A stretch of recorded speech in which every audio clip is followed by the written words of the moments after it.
আবু জাহেল ঘোষণা দিল, খবরদার, হজের মৌসুম, হাজী সাহেবরা গোটা বিশ্ব থেকে আসবে, আমার দলের কর্মীরা তোরা যেটা করবি সেটা হচ্ছে হাজীদের কাছে যে বলবি মক্কায় নতুন এক পাগল আসছে, নতুন এক জাদুকর আসছে, নাম মুহাম্মদ।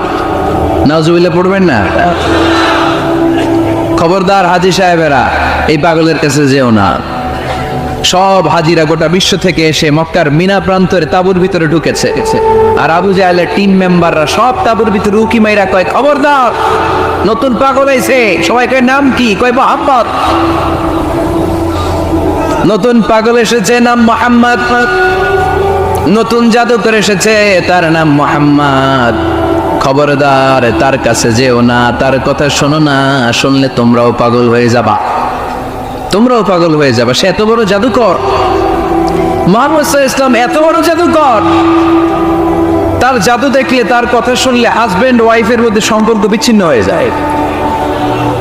সে এত বড় জাদুকর, তার কথা শুনলে বাবা আর ছেলের সম্পর্ক ছিন্ন হয়ে যায়। সে এত বড় জাদুকর, তার কথা শুনলে বন্ধু বন্ধু আলাদা হয়ে যায়। খবরদার হাজী সাহেবরা, তোমরা হজ করতে এসেছো, করো, জমজমের পানি খাও আর খেজুর নিয়ে যাবা বাড়িতে, কিন্তু মুহাম্মদ সাল্লাল্লাহু আলাইহি ওয়াসাল্লামের কাছে যাওয়া যাবে না। আচ্ছা, আপনারা বুঝে শুনে উত্তর দেন। এই যে লক্ষ লক্ষ হাজী মিনার তাঁবুতে বসা, আর আবু জাহেলের লোকটা যে বললো নতুন জাদুকরের নাম মুহাম্মদ, তার কাছে যেও না, এই লক্ষ লক্ষ হাজীরা এর আগে জীবনেও মুহাম্মদ সাল্লাল্লাহু আলাইহি ওয়াসাল্লামের নাম শুনছে?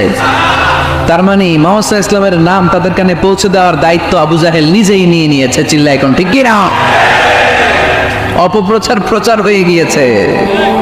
আর সবাই মনে মনে ভাবে, কয় কি, এত বড় জাদুকর, হজ করি আর না করি, এরে না দিকে যাওয়া যাবে না। হজ তাড়াতাড়ি কোন রকম সাইরা এই জাদুকরের কাছে আগে যাব, দেখি কেমন জাদু দেখায়, দেখি কত বড় ম্যাজিশিয়ান, দেখি তো কত বড় পাগলের। কারণ আল ইনসানু হারিসুন আলা মা মুনিআ, মানুষকে যেটা নিষেধ করা হয় বেশি মানুষ এটা করতে চায়। যদি বলি ওদিকে যাবি না, ওর বাপের কিরা ওদিকে যাবে, ঠিক কি না? এটা আমাদের স্বভাব, আমাদের খাসলা, আমাদের বৈশিষ্ট্য, যেটা আমাদেরকে নিষেধ করা হয় বেশি ওটা করতে মন চায়।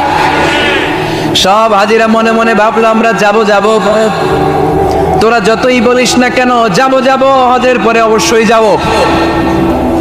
দেখা গেল হজের পরে বিশ্বনবী মুহাম্মদুর রাসূলুল্লাহ সাল্লাল্লাহু আলাইহি ওয়াসাল্লামের বাড়ির সামনে বিশাল বড় গ্যাদারিং শুরু হয়েছে।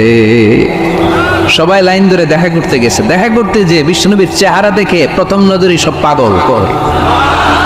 চাঁদের চেয়ে সুন্দর তুমি নবী আমার কামলিওয়ালা, চাঁদের চেয়ে সুন্দর তুমি নবী আমার কামলিওয়ালা, দুজ তুমি প্যারা নবী সাল্লে আলা, দুজাহানের বাদশাহ তুমি প্যারা নবী সাল্লে আলা, চাঁদের চেয়ে সুন্দর তুমি নবী আমার কামলিওয়ালা।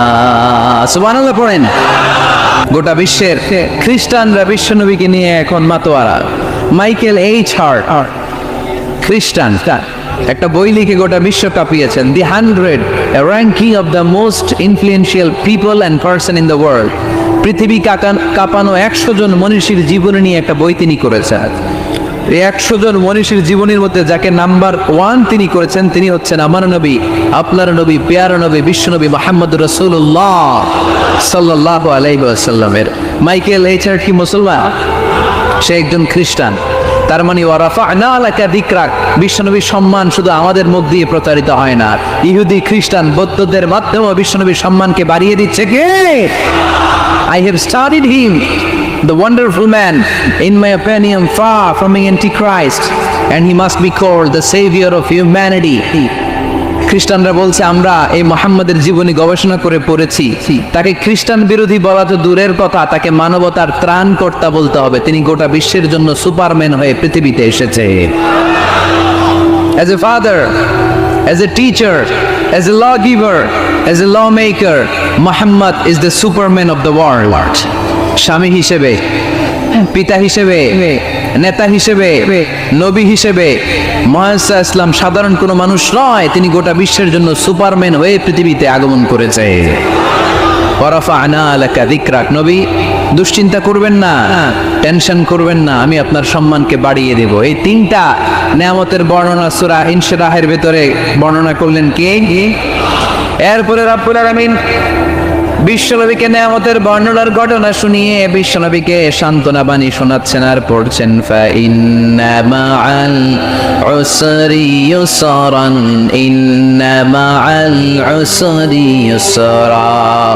নবী গো, নিশ্চয়ই কষ্টের পরে আছে আনন্দ, দুঃখের পরেই আছে সুখ। সুবহানাল্লাহ।